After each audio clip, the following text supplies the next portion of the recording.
दोस्तों नमस्कार, मैं हूं आलोक पाठक और आप देख रहे हैं टोटल समाचार।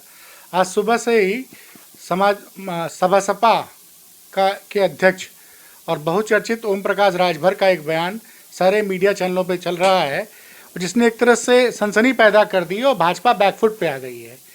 क्योंकि ओम प्रकाश राजभर जो पहले काशीराम जी के साथ थे, उन्होंने 2002 में उनसे अलग होकर ये पार्टी बनाई। उन्होंने कहा कि मायावती को, विपक्ष को प्रधानमंत्री पद का उम्मीदवार बनाना चाहिए। हम लोग आए तो वो तो नहीं मिले, लेकिन उनके ऊर्जावान बेटे अरुण राजभर जी मिल गए हैं। इनसे पूछते हैं कि आखिर ऐसा क्या हो गया कि जब 2002 में आपने बसपा छोड़ दी थी, तो 2023 में क्यों ओम प्रकाश राजभर जी मायावती को प्रधानमंत्री बनाने की बात कर रहे हैं? देखिए, इस देश में मान्यवर कांशीराम साहब की बनाई हुई पार्टी की ज़रूरत है वर्तमान की राजनीति को अगर देखेंगे, क्योंकि जिस तरीके से मान्यवर साहब ने सामाजिक परिवर्तन का जो उन्होंने संघर्ष का दायरा बढ़ाया था, उसमें हमारा भी योगदान रहा। 14 साल तक हम उनके साथ, हमारे माननीय राष्ट्रीय अध्यक्ष जी काम किए और उन्हीं का नतीजा रहा कि बसपा की सरकार बनी। और सरकार बनने के बाद जो सभी वर्गों को प्रतिनिधित्व मिलना चाहिए राजनीति में, सामाजिक परिवर्तन, तो उसमें बहुत लोगों को उसका फायदा मिला। जो एकदम निचले स्तर पर दबा होता, राजनीतिक चेतना नहीं थी, उसके अंदर राजनीतिक चेतना आई और राजनीति में रुचि रखने लगा। और आज जो ज़रूरत है, देखिए देश में हम कभी नहीं चाह सकते कि हमारे द्वारा बनाई हुई व्यवस्था खत्म। आज भी हम चाह रहे हैं कि अगर इस देश में सवर्ण लाभी को अगर प्रधानमंत्री बनने का मौका मिल सकता है, ओबीसी वर्ग को प्रधानमंत्री बनने का मौका मिल सकता है, तो वो दलित वर्ग को भी मौका मिलना चाहिए। लेकिन आपका एक रणनीति भी होना चाहिए। आप प्रदेश के बड़े पार्टी, जो विपक्ष की बड़ी पार्टियां जो योजना बनाती हैं कि नहीं हम बड़ी पार्टी बीजेपी को हराने की योजना बनाते हैं, अगर उसको हराने की कोशिश कर रहे हैं तो आपको इस बड़ी पार्टी से दोस्ती करनी चाहिए और एक फेस चेहरा बनाना चाहिए कि इस चेहरे के बदौलत हम लोग देश की राजनीति में काम करेंगे। लेकिन अभी तक कोई तैयारी नहीं है। सब कह रहे हैं कि हमारा नेता प्रधानमंत्री, सपा वाला कह रहा है हमारा नेता प्रधानमंत्री, ममता बनर्जी जी वाला कह रहा है हमारा नेता प्रधानमंत्री, केसीआर वाले नेता कह रहे हैं हमारे प्रधानमंत्री, उधर सारे नेता बिहार वाले कह रहे हैं नीतीश जी हमारे प्रधानमंत्री। तो जब सब प्रधानमंत्री बनेंगे तो ये सब प्रधानमंत्री मिलकर देश के प्रधानमंत्री मोदी जी को पुनः प्रधानमंत्री बना देंगे।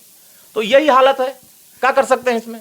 एक असर तो दिखा कि भाजपा के जो मिस्टर नेगोशिएटर हैं दयाशंकर सिंह, केंद्रीय नेतृत्व के आदमी हैं, वो दौड़े दौड़े आपके पिताजी से मिलने चले आए। मुझे लगता है कि इधर बयान टीवी में फ्लैश हुआ, दयाशंकर सिंह को बोला गया अमित शाह के ऑफिस से, करे भैया तुरंत जाओ ओम प्रकाश सिंह को पकड़ो, नहीं ओम प्रकाश राजभर जी को पकड़ो, क्योंकि कल तो जो सर्वे आया कर्नाटक में, वहाँ भाजपा जा रही है। अब ओम प्रकाश राजभर बहन जी को प्रधानमंत्री बनाने की बात करेंगे तो हो सकता है पूरे उत्तर भारत समेत दलितों का वोट एक साथ बसपा की तरफ जा सकता है। तो कहीं ऐसा तो नहीं कि आपके बयान से भाजपा घबरा गई और दयाशंकर सिंह भागे चले आए? नहीं, देखिए आज भगवान राम की जयंती है और उसमें आज रामनवमी है और पूरे देश में रामनवमी मनाई जा रही है। तो रामनवमी के अवसर पर बधाई देने, शुभकामनाएं देने आ रहे हैं और हम भगवान राम को अपना आराध्य भी मानते हैं।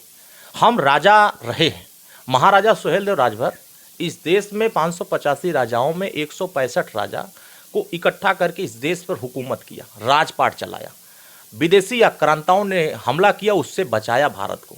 और भगवान राम मर्यादा पुरुषोत्तम राम इसलिए कहलाए गए कि उन्होंने महाशिवरी के जूठे बेर को खाकर यह साबित किया कि मैं किसी से बैर नहीं करता हूँ।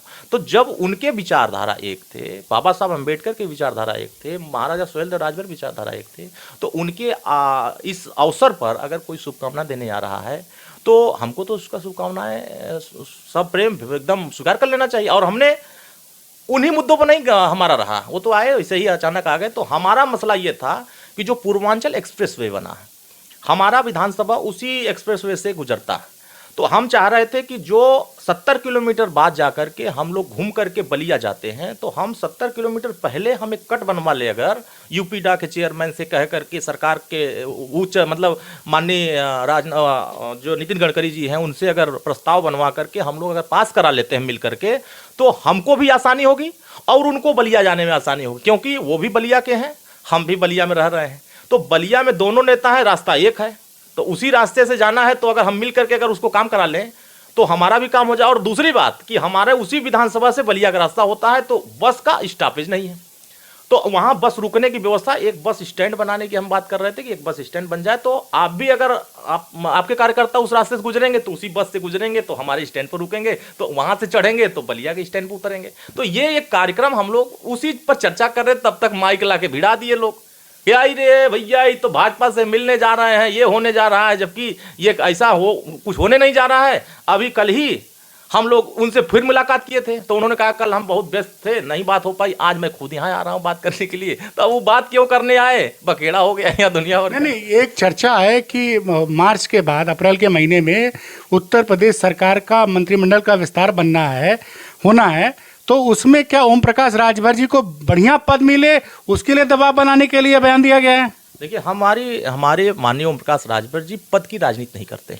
अगर पद की राजनीति करते तो 2019 में उनके पास पद था, 2017 से 19 के बीच में पद था, कैबिनेट मंत्री, 2 राज्य मंत्री, 7 निगम, छोड़कर क्यों चले जाते?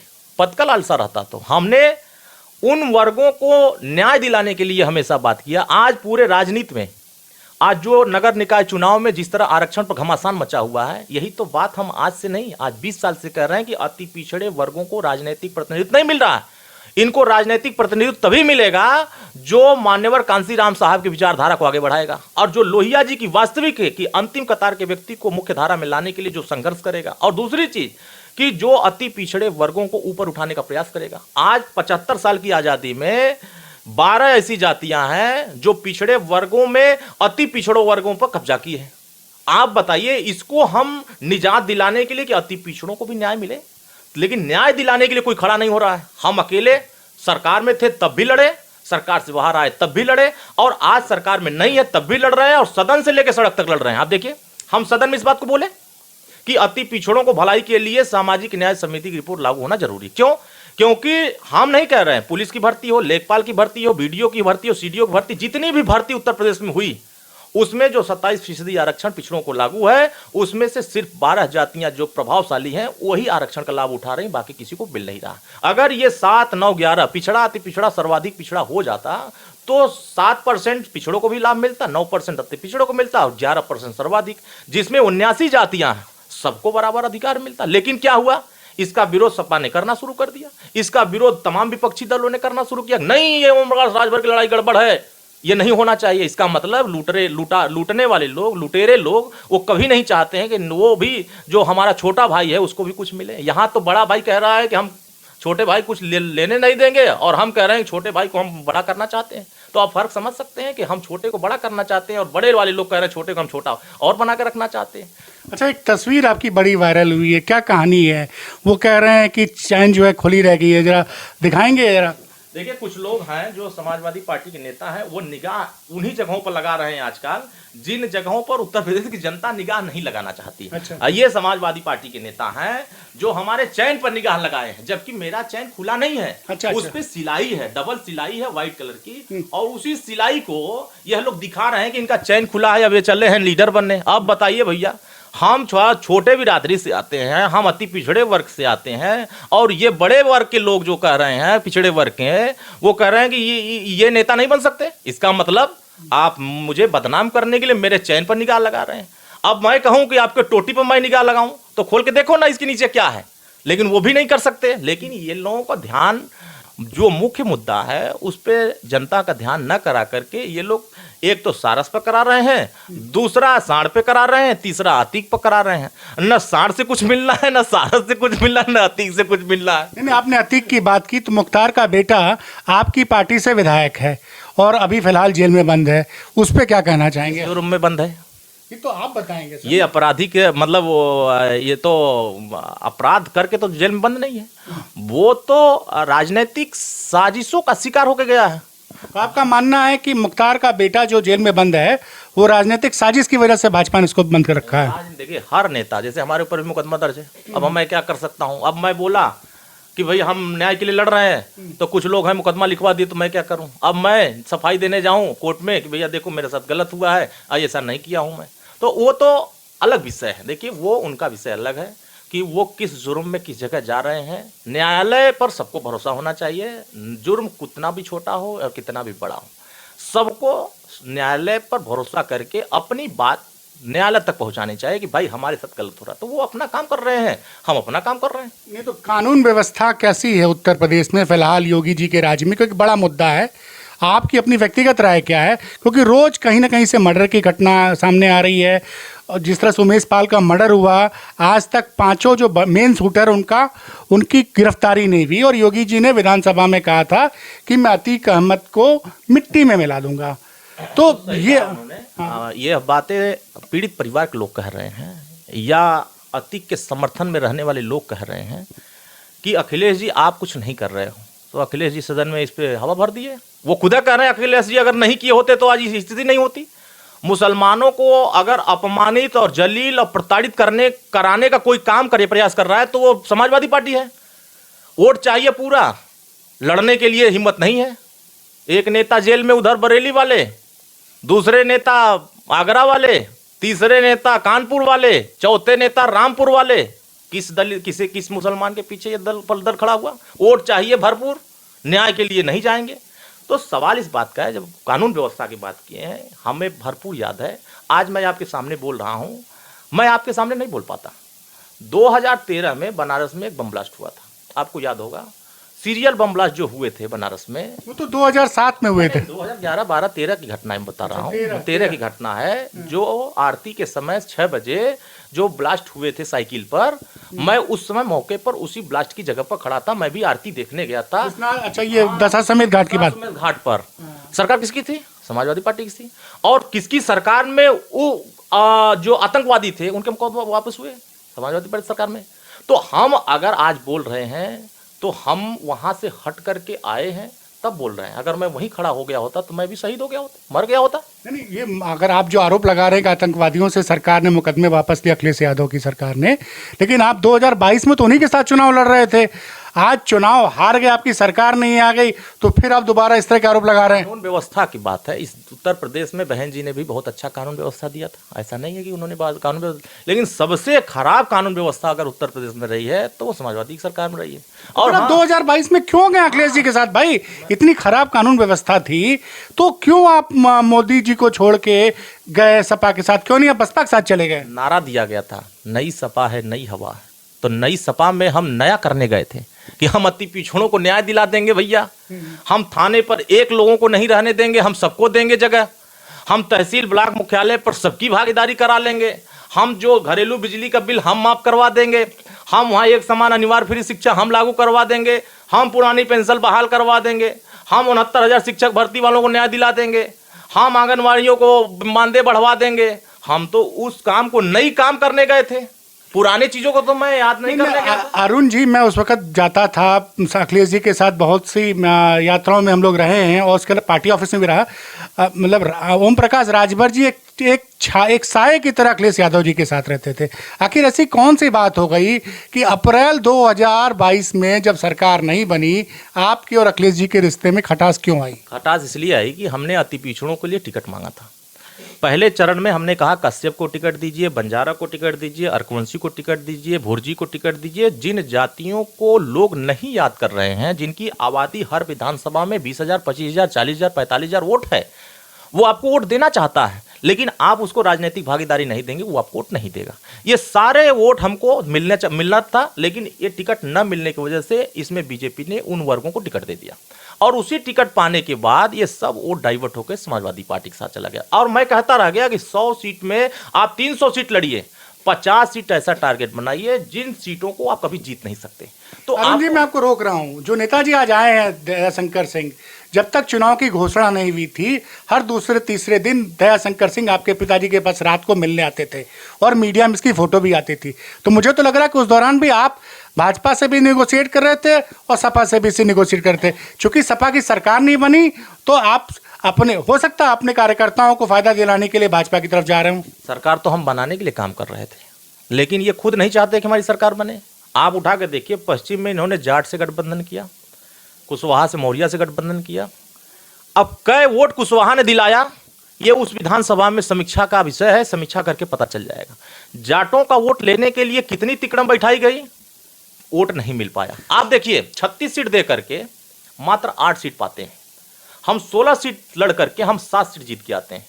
और आप जिस प्रभावशाली जिलों में पश्चिम में आप कहे थे कि मेरा जिस दल से गठबंधन कर रहा हूं उसका प्रभाव है, आपका पश्चिम हार गए, आप अपने गढ़ को हारे। आप ये देखिए इटावा, मैनपुरी, सैफई, आप एटा, कासगंज, अब उठा के देखिए उधर की सीटें, बड़ी संख्या में जो इनका गढ़ था श्री समाजवादी पार्टी के नेताओं का, वो गढ़ समाजवादी पार्टी हार गई। और हम अपना जो गढ़ था जहां बीजेपी 100% जीती हुई थी, गाजीपुर, मऊ, बलिया, जौनपुर, आजमगढ़, चंदौली, देवरिया, कुशीनगर, महाराजगंज, अंबेडकर नगर, बस्ती, बलरामपुर, श्रावस्ती, इधर बीजेपी जो 2017 में 100% में 60% सीटें जीती थी, 2022 में 100% में 60% सीटें हार गई। अब आप कल्पना कर सकते हैं कि मैं अगर इनको इतना बढ़िया परिणाम दे सकता हूं कि 2017 में बहुजन भारतीय जनता पार्टी 46 सीटों में 37 सीट जीती और इस 2022 में 46 सीटों में मात्र 11 सीट जीत पाई, बाकी सभी सीट समाजवादी पार्टी। इसका मतलब मेरे जाने से एक सामाजिक समीकरण हमने मजबूत किया और जो मुखरता हमने बनाई इस हिंदुस्तान में, जो माननीय ओम प्रकाश राजभर जी ने अंगड़ाई ले लिया बीजेपी के कार्यक्रम से, उतना कोई नहीं कर सकता। तो बड़े हित के लिए मायावती को प्रधानमंत्री बनाने के लिए क्यों नहीं आप अखिलेश जी और मायावती को एक फोरम पे ले आते हैं? अरे भैया, इतना बड़ा हम होते तो हम तो बैठा ही देते। नहीं, आपकी बात नहीं कर रहा, मैं आपके पिताजी की बात कर रहा हूँ। वो उतने बड़े नहीं है ना, ये मानते ही नहीं है बड़े, वो तो मानते हैं कि ये छोटे बिरादरी के नेता हैं। सब ये मुझे मत समझाइए। ओम प्रकाश राजभर को पूरा सम्मान दिया चुनाव प्रचार में अखिलेश जी ने, कृष्णा पटेल को और ओम प्रकाश राजभर को, चाहे वो पार्टी ऑफिस हो चाहे अपनी यात्राएं, स्टेज में, सब जगह अखिलेश यादव ने सार्वजनिक रूप से जितना सम्मान ओम प्रकाश राजभर और कृष्णा पटेल को दिया है वो सबने देखा है। क्या सम्मान दिया कि 16 सीट दिया, 12 सीट अपने प्रत्याशी दे दिया, कहा कि ये हमारे प्रत्याशी होंगे, आपका सिंबल होगा। हमारे 12 नेता नहीं लड़ पाए चुनाव। अरे भाई साहब, ये तो आप चुनाव हार गए तो आप लोग की मन नहीं, हारने का मतलब नहीं है। आप कह रहे थे कि हम आपकी मदद करेंगे, हम कह रहे थे हम आपकी मदद करेंगे। ये अपने नेताओं पर कंट्रोल ही नहीं कर पाए। इनके नेता क्या कह रहे थे, भैया जी आ रहे हैं, बांह मोड़ने लगे, सड़क पर गाड़ी खड़ी है हटवा। सोच रहे हैं अगर मायावती प्रधानमंत्री बन गई तो ओम प्रकाश राजभर जो है पूरे देश में एक सबसे बड़े नेता माने जाएंगे कि भारत में आज़ादी के 75 साल हो गए हैं और एक दलित प्रधानमंत्री नहीं बन पाया है। तो एक बड़े काम के लिए कुछ समझौते तो करने पड़ते हैं। तो कोई तो पहल तो करे तब ना। ये पहल तो आपके पिताजी ने कर दी है। अब वो अगला देखिए क्या होता है, रिएक्शन क्या आता है, रिएक्शन यही आएगा। अब देखिए क्या रिएक्शन आता है। अगर हाथ बढ़ाएंगे तो आप लोग हाथ मिलाएंगे, प्रयास किया जाएगा। देखिए क्या है, सामाजिक न्याय का मुद्दा जब जहाँ खड़ा होगा, जिस जगह खड़ा होगा, वहाँ हमारी पार्टी खड़ी होती है। और हम हमेशा से उन विचारधाराओं को मजबूत करना चाहते हैं जिन विचारधाराओं को बाबा साहब अम्बेडकर ने इस धरती पर छोड़ कर चले गए, जो ज्योतिबा फुले ने छोड़ के चले गए, सावित्रीबाई फुले, छत्रपति साहू जी महाराज, महाराजा सुहेलदेव राजभर, जिन विचारधाराओं को मजबूत किया, उन्हीं विचारधाराओं को आज भी मजबूत कर रहा हूँ। देखिए क्या है, बाबा साहब ने कहा था कि समाज को न्याय तभी दिला सकते हैं जब प्रशासन और शासन आपके हाथ में होगा, और शासन और प्रशासन आपके हाथ में तभी आएगा जब आप अपने समाज को जागरूक करके अपना एक स्तंभ बनाएंगे। हम अपने समाज को जगा रहे हैं और हमारा समाज जग रहा है। देखिए परिवर्तन दिन पर दिन होता जा रहा है। तो आप ये मानेंगे कि काशीराम ने जो मिशन शुरू किया था 1980 के दशक में, उसको आपके पिताजी आगे बढ़ा रहे हैं और फाइनली उससे फायदा होगा अति पिछड़े, दलित और पिछड़ों का। 100% बढ़ा रहे हैं, थोड़ा बहुत नहीं, 100% बढ़ा रहे हैं। और उसी का नतीजा है कि अति पिछड़े और अति दलित वर्गों में एक उत्साह जग रहा है कि चलो दूसरा कांसीराम तो कोई बन के पैदा हुआ। और आप यूपी में भाजपा के ऊपर प्रेशर क्यों नहीं डालते कि वो पिछड़ा मुख्यमंत्री बनाए? नहीं दादा, हम तो प्रेशर हमेशा बना रहे, हम तो कह ही रहे थे क्योंकि फोटो रोज आती है और राजभर जी की, केशव मौर्य जी के साथ और तमाम लोगों के साथ। आपको याद है नहीं है? आप याद करिए कि हमारे नेता ने कहा था कि जिस दिन मेरी सरकार बनेगी उस दिन 5 साल की सरकार में 5 मुख्यमंत्री होगा, 20 डिप्टी सीएम होगा और 20 जाति का होगा, 20 जाति का डिप्टी सीएम, 5 मुख्यमंत्री। भाई साहब, एक लोकसभा सीट महत्वपूर्ण है भाजपा के लिए। आपके पास इतना वोट बैंक है कि भाजपा को 10 सीटों को डैमेज कर सकते हैं आप। तो आप सबसे बड़े वीआईपी हैं उत्तर प्रदेश में भाजपा के लिए। आप क्यों नहीं दबाव डाल के पिछड़ी जाति के आदमी को भाजपा के सीएम बनवा देते हैं? ये पिछड़े वाले दबाव बनावे तब ना, ये पिछड़े खुद दबाव से दबे हुए हैं सब। आप स्टेटमेंट देते हैं और आधे घंटे के अंदर दयाशंकर सिंह भागे चले आते हैं, जो अमित शाह के आदमी माने जाते हैं। नहीं, देखिए वो हमारे सहयोगी दोस्त हैं, मतलब हमारे पिताजी के वो दोस्त सबको पता है कि दयाशंकर सिंह किसके इशारे पे काम करते हैं। नहीं, देखिए वो अगर उस नज़रिए से आप देखेंगे तो वो समीकरण अलग है, वो संबंध अलग है। राजनीतिक फैसले वो मिले, हम उनके सामने कह रहे हैं, हमारी पार्टी नगर निगम चुनाव में अकेले लड़ेगी। ले बैठे तो बगले में है, हम अकेले लड़के ताल तो बनारस में मेयर का चुनाव लड़ेंगे आप? बिल्कुल लड़ेंगे, लखनऊ लड़ेंगे। लेकिन एक सवाल है, एक आरोप आपके ऊपर भी लगता है कि आप पूरी तरह से परिवारवादी पार्टी लोग बोलते हैं। आपके भाई जो है एमएलए का चुनाव लड़े थे और आपके भाई को एमएलसी का टिकट नहीं मिला। लोग कहते हैं इसी वजह से अखिलेश यादव से संबंध खराब हो गया ओम प्रकाश राजभर का। परिवारवाद कहते किसको है? अगर मैं कमरे में बैठ के खाट लगा करके सो करके अगर राजनीति करता और मैं जनता के बीच में नहीं जाता, संगठन नहीं बनाता, कार्यक्रम नहीं चलाता, लोगों को दुख सुख में नहीं जाता, तो मैं घर में बैठ कर कोई चीज पा जाता तो लोग कहते हैं कि अपने परिवार को दे रहे हैं। और सुनिए, जितना माननीय ओम प्रकाश राजभर जी संघर्ष कर रहे हैं उतना हम कर रहे हैं पीछे से, उतना हमारे भाई साहब कर रहे हैं। और हमारा आपका घर है, घर में आपने अगर नींव डाला है तो ये आपकी जिम्मेदारी है कि उस नींव पर अगर दीवार खड़ी हो तो मजबूत दीवार खड़ी हो। और मजबूत दीवार खड़ा करने के लिए दूसरा कोई पैसा नहीं देता है, दूसरा कोई ईंटा नहीं देता है। पैसा आप लगाते हैं, आप ईंटा लाते हैं, आप सीमेंट बालू छड़ गिट्टी देते हैं और उसको मजबूत बनाते हैं। जब ये मजबूत होता है तो हर लोगों को उसमें सम्मान मिलता है, आते हैं, चाय पीते हैं, बैठते हैं। अगर ये कमरा नहीं बना होता तो हम यहाँ कुर्सी लगा नहीं बैठते, धूप में तो हम बैठ नहीं सकते, बरसात हो तो बैठ नहीं सकते, ठंडी हो तो बैठ नहीं सकते। लेकिन इन तीनों समयों में अगर ये बना है तो आप आ रहे हैं तो बैठ रहे हैं, चाय पी रहे हैं, बैठ की बात हो रही है। तो ये हमने अगर बनाया है तो संघर्षों के दम पर बनाया है। हम लाठी खाए हैं, हम 13 दिन जेल गए हैं। आप कल्पना नहीं कर सकते। जो परिवारवाद के आरोप लगाते हैं वो जेबा में से पैदा हुए हैं, पेट से निकल करके विरासत पे राजनीति किए हैं। लेकिन कब जेल गए थे 13 दिनों के लिए? 2011 में 31 दिसंबर 2011 को हम जेल चले गए। और तो बहन जी मुख्यमंत्री थी उत्तर प्रदेश की, मुख्यमंत्री थी, बहन जी मुख्यमंत्री थी। हमारा बहन जी के जो कुछ हमारे बिरादरी के जो चेला चपाटे थे उन लोगों को नगवार लग रहा था कि हमारे माननीय ओम प्रकाश राजभर जी गरीबों की लड़ाई क्यों लड़ रहे हैं। घर गिरा दिया गया था गरीबों का, हम उनको न्याय दिलाने के लिए धरना दे रहे थे। सरकार कह रही थी कि हम नहीं मानेंगे, हम उनको घर गिराएंगे, क्योंकि उस समय वर्तमान जो जिलाध्यक्ष था रघुनाथ चौधरी वो कब्जा करने की नियत बनाया था कि जो राजभर और चौहान पाल प्रजापति जो उस जमीन पर बसे थे उस जमीन को कब्जा करना था। सरकार थी, कब्जा करने की नियत थी, इसीलिए हमको मारा, लाठी डंडा बरसाया, हम लोग जेल कर दिया। तो हमारे नेता 9 लोग जेल चले गए, 15 दिन जेल रहे। है कोई नेता जेल जाने वाला? तो बनारस से जो मेयर का प्रतिनिधि मतलब उम्मीदवार होगा वो आपके परिवार से तो नहीं होगा ना? नहीं, देखिए हमारे परिवार से कोई नहीं होगा, हमारे पार्टी का मेंबर होगा और हम मेंबर हैं, पहले पार्टी के सदस्य। नहीं, आप घुमा दे रहे हैं, आप घुमा दे रहे हैं। पहले हम जो पार्टी का मेंबर है वो चुनाव लड़ेगा।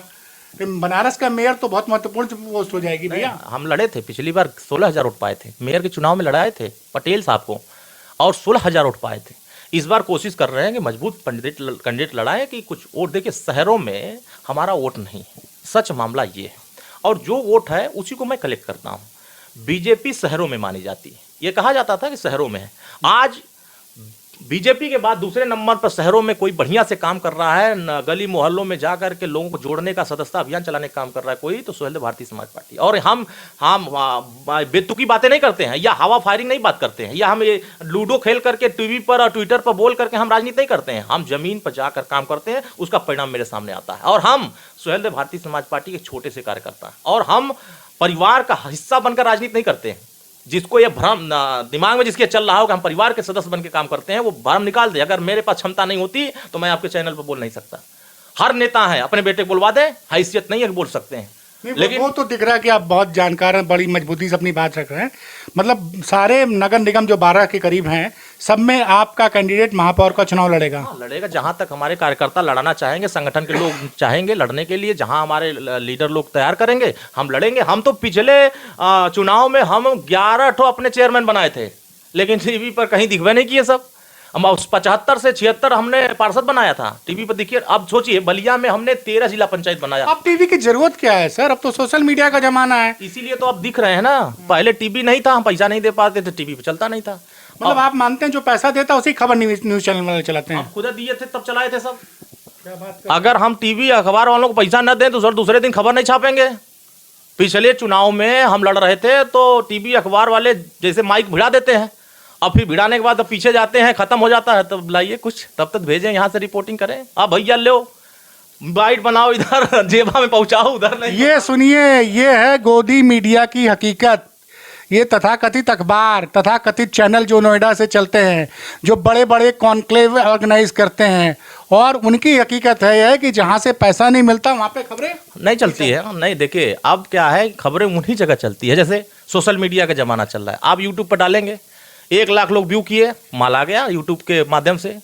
फेसबुक पर डाले, माल आ गया वहाँ से। माल कहीं से कहीं वो तो मैं मानता हूँ कि जब समाजवादी पार्टी आपकी फोटो ट्वीट कर सकती है, इसका मतलब वो आपको तगड़ा प्रतिद्वंदी मानती है कि अरविंद ओम प्रकाश राजभर के बाद अरुण राजभर से भी उनको खतरा हो सकता है। बिल्कुल उनको खतरा नहीं होता ना, तो ये लोडर लोगों को तैयार नहीं करते। पैसा दिया जा रहा है 10-10 लाख। ऐसा तो नहीं मैच फिक्स है कि यार तुम हमको प्रमोट करो, हम तुमको प्रमोट करें। मैं बात कर रहा हूँ कि समाजवादी पार्टी के मुखिया इतने मंद इलाके के हैं, या मतलब ये कह लिया जाए कि इतने अकल के मंदी हैं इनके, कि जिनके माध्यम से 10 वोट नहीं मिल सकता जी, जो अपना बूथ नहीं जिता सकता है, उसको 10 लाख रुपया देते हैं कि जाओ तुम ओम प्रकाश राजभर को कमजोर करो, तुम उनको हरा करके आओ, उनको कमजोर करके उनको बदनाम करके आओ। अब देखिए घूम घूम करके पैसा बांटा जा रहा है कि भैया लोग ले पैसा, हमारे साथ आओ। हम किस नेताओं की बात कर रहे हैं जो 10 वोट नहीं जीत सकते समाजवादी पार्टी के? उन्नाव में कैसेट जितवाने वाले लोग थे, ताकत तो नाम बताइए। नहीं, मैं बता रहा हूँ। में तो समाजवादी पार्टी अरे भैया वह साजन सजनी और भदौरिया, ये जो राजपाल कश्यप, यह कुल जो गोल हैं इन लोगों के 9 रतन माने जाते हैं। जब तक इनके रतन इनके अगल बगल घुमराएंगे तब तक सपना साकार नहीं होगा, तब तक पतन का रास्ता एकदम द्वार इतना, जैसे इस समय बिल बना हुआ है तो उसमें सुरंग बन जाएगा। तो जब तक सुरंग नहीं बन जाएगा तब तक वो नवरत्न का सलाह लेते रहेंगे। मैं कह रहा हूँ हमारे पास वोट है, हम जाते हैं 500 लोग। अखिलेश जी को, अरुण राजभर जी को अपना सलाहकार बना लेना चाहिए। तो बना लेते तो कामयाब हो जाते।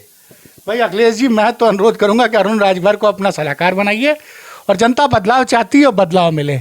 अरुण जी, आपने जो समय दिया उसके लिए बहुत बहुत धन्यवाद। सर आपको बहुत बहुत धन्यवाद, आपके चैनल पर देखने वाले सभी दर्शकों को धन्यवाद, और मैं चाहूँगा ज़्यादा से ज़्यादा इस वीडियो को लोग देखें और अधिक से अधिक लोगों तक पहुँचाएं। धन्यवाद।